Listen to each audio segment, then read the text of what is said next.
दोस्तों आपका claim settle हो गया है लेकिन आपके बैंक खाते में पैसे नहीं आए हैं। तो आप इस वीडियो को देखिए। इस वीडियो में मैं आपको प्रैक्टिकल सिचुएशन बताने वाला हूं, प्रैक्टिकल प्रॉब्लम बताने वाला हूं। आपको इससे बहुत गाइडेंस मिलेगी। पहले मेरा परिचय जान लीजिए। मेरा नाम सागर है, मैं पीएफ कंसल्टेंट हूं।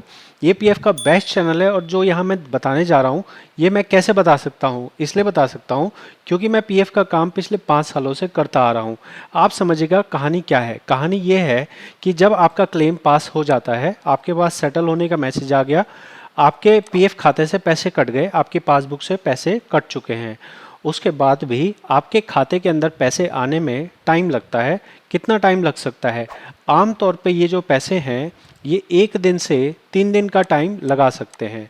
मतलब आपके पास एसएमएस आ गया, पैसा सेटल हो गया आपका, ठीक है, आपके पीएफ में पैसा कट गया, ठीक है, उसके बाद 1 से 3 दिन लग सकते हैं।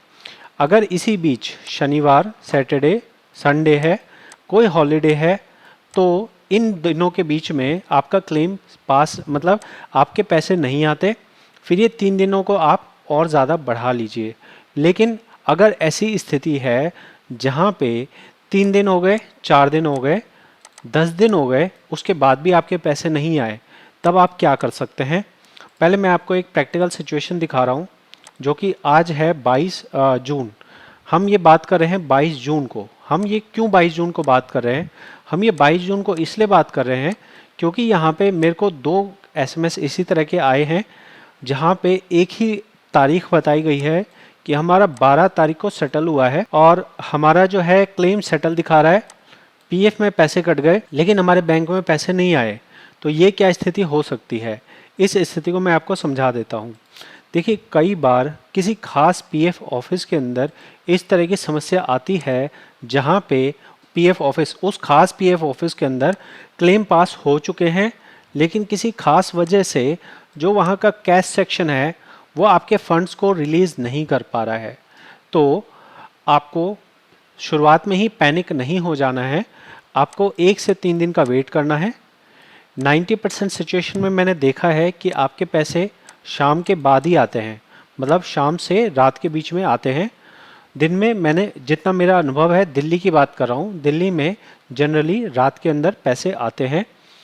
और अगर आप 1 से 3 दिन आप वेट कर रहे हैं, नॉर्मल सी बात है। अगर आपको समझ आता है सैटरडे संडे है, नॉर्मल बात है।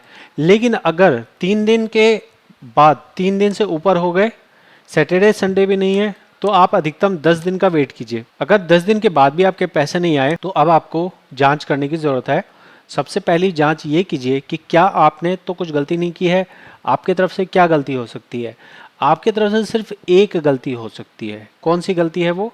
आपकी गलती ये हो सकती है कि आपने बैंक का ब्रांच बदल लिया लेकिन आपने उसे अपडेट नहीं किया और इस वजह से आपका पैसा नहीं आया। सिर्फ ये एक गलती आपकी तरफ से हो सकती है। अगर ये गलती आपकी तरफ से नहीं है तो फिर आप पीएफ ऑफिस से संपर्क कीजिए। कैसे संपर्क करेंगे भाई? कोई नंबर ही नहीं है। तो उसके लिए तरीका ये है कि आप पीएफ ग्रीवाइंस लगाइए। पीएफ ग्रीवाइंस में एक मेथड होता है जहाँ पे लिखा जाता है कि भाई हमारा सेटल हो गया है लेकिन हमारे पैसे नहीं आए हैं। उस वाले कॉलम को सिलेक्ट करके आप वहाँ कंप्लेन लगाइए। अगर उस पीएफ ऑफिस के अंदर से समस्या होगी तो वो पीएफ ऑफिस वाले आपको बोल देंगे कि हाँ आपका क्लेम सेटल हो गया है, 1-2 दिन के अंदर आपके पैसे आ जाएंगे। लेकिन अगर ऐसा हो जाए कि पीएफ ऑफिस भी जवाब नहीं दे रहा या आपको समझ नहीं आ रहा क्या हो रहा है और दिन हो गए 15 दिन से ऊपर, तो आप ऐसा बिल्कुल मत घबराइएगा कि आपके पैसे किसी और के खाते में चले गए। किसी और के खाते में पैसे नहीं जा सकते हैं। अगर पैसे आपके खाते में नहीं आए हैं तो बैंक के तरफ से वो वापस आपके पीएफ ऑफिस को भेज दिए जाते हैं। फिर पीएफ ऑफिस वाले देखते हैं कि भाई किसके खाते से पैसे निकले थे, उसके खाते में वापस पैसे डाल दिए जाते हैं।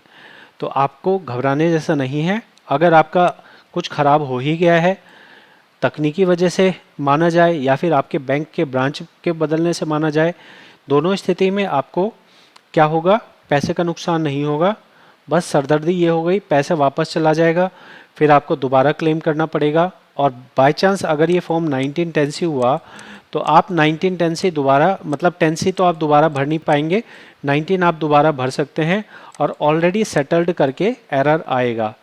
तो जो भी स्थिति हो सकती है वो मैंने बता दी है। क्या क्या स्थिति हो सकती है? स्थिति मैंने आपको 3 सिचुएशन बताई। देखिए मैं आपको बहुत अच्छे से समझा रहा हूँ। क्यों समझा रहा हूँ? क्योंकि मैं जानता हूँ कि आपके साथ कोई सिचुएशन हो सकती है, आपको बताने वाला कोई नहीं है, तो इसलिए मैं अपने अनुभव से आपको ज्ञान बांट रहा हूँ। अगर आपको अच्छा लगे तो ज़रूर से चैनल को सब्सक्राइब कीजिएगा। आपके सब्सक्राइब करने से ऐसा मेरा कोई बहुत लाखों का फ़ायदा नहीं होता है, लेकिन ये सही जानकारी ज़रूरतमंद लोगों तक पहुँचती है। 3 परिस्थिति मैंने बताई आपको। एक परिस्थिति जिसमें 1 से 3 दिन प्लस अगर बीच में सैटरडे संडे आ गया वो दिन, या कोई सरकारी हॉलीडे आ गया वो दिन, ये हमारी नॉर्मल स्थिति।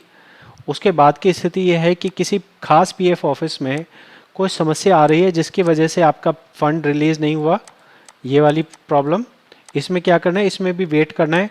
जैसे ही प्रॉब्लम ठीक होगी वैसे ही धनाधन पैसे सबके अकाउंट में आ जाएंगे। और तीसरी प्रॉब्लम, आपके बैंक के ब्रांच बदलने की वजह से, या फिर कई बार पीएफ ऑफिस की गलती होती है जिसकी वजह से आपके पैसे आपके खाते में नहीं आए। ऐसे में आपके खाते में पैसे वापस आएंगे जब आपको नज़र आ जाए कि पैसे वापस आ गए हैं।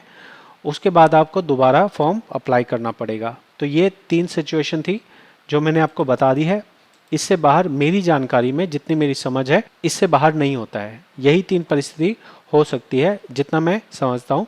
हो सकता है और भी हो, लेकिन मेरे को इतना ही पता है, इतना ही मेरे को आता है। ठीक है, अगर आपको लगे कि आपको फ़ायदा हुआ है तो ज़रूर सब्सक्राइब करके सपोर्ट करें।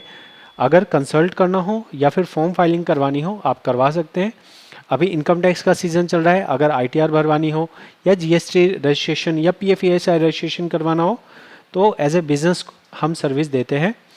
सारी सर्विसेज जो भी कॉमर्स की सर्विसेज होती हैं वो सभी सर्विसेज हमारे पास उपलब्ध हैं, आप कांटेक्ट कर सकते हैं। मैं मिलूंगा आपसे अगली वीडियो में। बहुत बहुत धन्यवाद।